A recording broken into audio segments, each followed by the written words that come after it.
என் அன்பார்ந்த தமிழக மக்களே,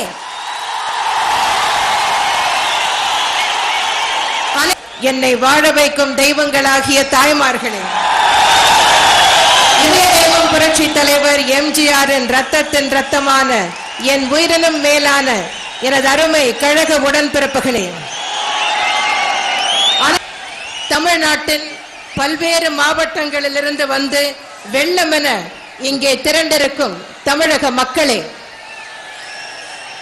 வைகை நதிக்கரை இன்று ஒரு நாள் மட்டும் கடற்கரையாய் மாறுகின்ற வண்ணம் கண்ணுக்கு எட்டிய தூரம் வரை எண்ணுக்குள் அடக்க முடியாத அளவுக்கு திரளாக கூடியிருக்கும் பாண்டி நாட்டு சகோதரர்களே, சகோதரிகளே, உங்கள் அனைவருக்கும் முதற்கண் எனது அன்பான வணக்கத்தை உரித்தாக்கிக் கொள்கிறேன்.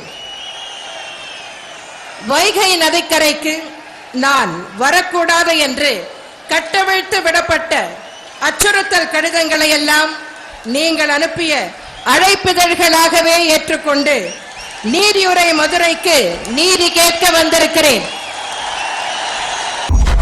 ஆரம்பிக்கலாங்களா?